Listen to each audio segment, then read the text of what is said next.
গায়ে হাত দেন না, গায়ে হাত দেন না, গায়ে হাত দেন না, গায়ে হাত দেন না, না না না।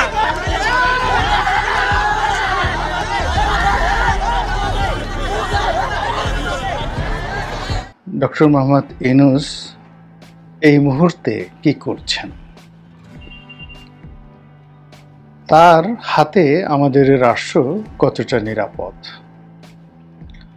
অথবা এই রাষ্ট্রের জনগণ দ্বারা, রাষ্ট্রের মেশিনারি দ্বারা তিনি কতটা নিরাপদ, এই বিষয়গুলো আলোচনা করার সময়।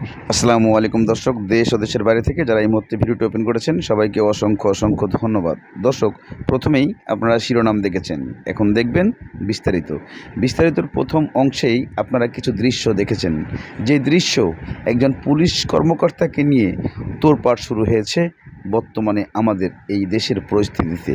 এদিকে ডক্টর ইউনূসকে নিয়ে কঠিন মন্তব্য করেছেন গোলাম মাওলা। অর্থাৎ ডক্টর গোলাম মাওলা এমন মন্তব্য করার কারণটা কি? আসলে কি এই গোলাম মাওলা উনি বর্তমানে দেশের রাজনীতির প্রেক্ষাপটে ডক্টর ইউনূসকে নিরাপদ মনে করছেন না, নাকি ডক্টর ইউনূস যেভাবে দেশ চালাচ্ছেন এটাকে তারা কোনো মতেই মেনে নিতে পারছেন না? আপনারা অনেকেই মন্তব্য করেন ডক্টর ইউনূস যেভাবে দেশ চালাচ্ছে উনি পারফেক্টভাবে দেশ চালাচ্ছে, তবে ডক্টর গোলাম মাওলা উনি বর্তমানে যে কথাগুলো বলছে সে কথাগুলো কতটুকু যৌক্তিক? তাহলে কি ডক্টর ইউনূসকে পদত্যাগের মুখে ঠেলে দিচ্ছে? চলুন কিছু বক্তব্য দেখিয়ে।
ট্রাফিক পুলিশ, উনি কি কোনো বাচ্চাকে মারার অধিকার আছে? একজন ট্রাফিক পুলিশ কেন ওনার গায়ে হাত তুলতেছে? উনি একজন ট্রাফিক পুলিশ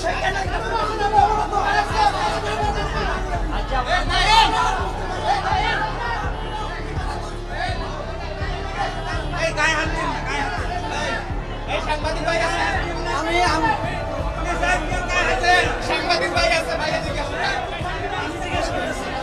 কেউ গায়ে হাত দিবেন না।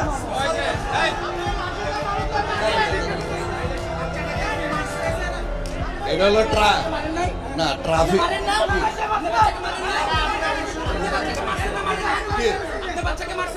আমি মারেন না,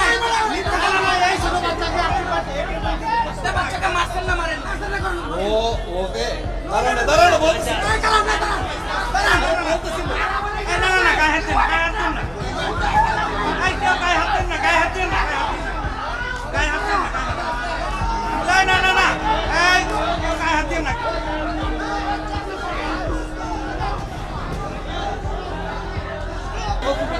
ব্যবসা করে না কি করে জানি না আমি, কিন্তু ওর মাইরা পুরো খয়া আছে ইউনিভার্সিটির লোকেরা আইছে আয় বলছে ওর মারছেন কেন, বলে সরি বলে কি সব সমাধান হয়? সমাধান হয় না, পুলিশ এত পারে না। আমাদের গাড়িতে আসা বাইরে পাল্লাইতে ওনাদের গাড়ি করে ওনাদের লোক আছে নিয়ে যায় বাড়িতে, নিয়ে পুলিশ নিয়ে যায়, আবার মানুষের অনেক মারধর করে, সবাই মারে, আমারও মারছে, ডেলি মারে, ডেলি প্রত্যেকদিন 4-5 বার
দেশের প্রেক্ষাপটে এরকম ধরনের নির্বাচন, এই ধরনের মানে পুলিশদের উপর নির্যাতন, এইভাবে দেশে একজন পুলিশ কর্মকর্তাকে মানে অনিরাপদভাবে রাখতে দেশের সরকার এটাকে ব্যর্থ মনে করে কাজ করছেন, যেখানে বলেছেন গোলাম মাওলা। কেননা গোলাম মাওলা এমন কিছু তথ্য দিয়েছেন যে তথ্যগুলা আসলে কতটুকু যুক্তি তা আছে আমরা এখনও সেটাকে নিয়ে নির্দিষ্ট কোনো মন্তব্য করতে চাইনি। তবে এই মন্তব্যর মূল যে সমস্যাগুলা তুলে ধরেছেন ডক্টর ইউনূসকে ক্ষমতা থেকে সরে যাওয়ার জন্য, সেই বক্তব্যগুলা গোলাম মাওলার কীভাবে, এই গোলাম মাওলা রনি কেন এতটা গুরুত্বপূর্ণ তথ্য নিয়ে হাজির হয়েছেন, কে এই গোলাম মাওলা রনি, আপনারা অনেকেই চিনেন, আবার অনেকেই হয়তো নাম শুনে চমকে উঠেছেন।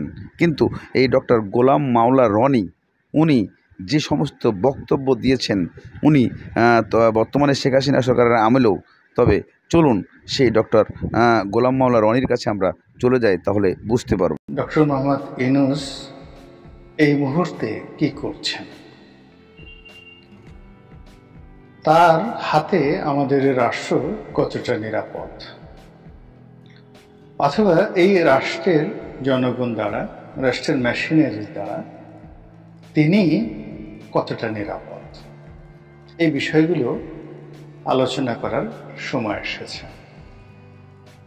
এর কারণ হলো ডক্টর মোহাম্মদ ইউনূসকে নিয়ে আমাদের সুদীর্ঘকালের একটা স্বপ্ন ছিল। তিনি যে সময়টিতে নোবেল পুরস্কার পেলেন, তখন থেকে তাকে নিয়ে আমাদের আশা এবং আকাঙ্ক্ষা একেবারে হিমালয়ের চূড়া ছাড়িয়ে গেল। আমরা ভাবতে আরম্ভ করলাম যা কিছু কল্যাণকর সবই ডক্টর মোহাম্মদ ইউনূসকে দ্বারা করা সম্ভব। আমরা আরও ভাবতে শুরু করলাম যে ইউনূস সাহেবের মতো যদি একজন মানুষ রাষ্ট্র ক্ষমতায় বসতেন, এ জাতির নেতৃত্ব দিতেন, তাহলে আমাদের যে দুর্ভাগা জাতি, হাজার বছর ধরে আমরা যে অনিশ্চয়তার পথে হাঁটছি, যে ভুল এবং ভ্রান্তি কবলে পড়ে, ঘূর্ণি পাকে পড়ে আমরা শুধু বারবার এই বটমলেস বাস্কেটে পরিণত হচ্ছি। আমাদের দেশে যে রাজনৈতিক নেতৃবৃন্দ, তাদের সম্পর্কে আমাদের অনেক অভিযোগ। এদের না আছে শিক্ষা, না আছে দীক্ষা, না আছে সততা, না আছে উদ্ভাবনী ক্ষমতা, আরও কত কি। সেখানে যদি ডক্টর মোহাম্মদ ইউনূস আসেন, আমাদের এই দেশটি জান্নাতে পরিণত হবে এবং আমরা বিশ্বের বুকে মাথা উঁচু করে দাঁড়াতে পারব। ডক্টর মোহাম্মদ ইউনূস যখন পশ্চিমা দুনিয়াতে যান এবং সেই ছবিগুলো তিনি যখন প্রচার করেন বা পশ্চিমা মিডিয়াগুলো যখন প্রচার করে, তখন আমাদের গর্বের কোনো অন্ত অতীতে থাকেনি, এখনো নেই।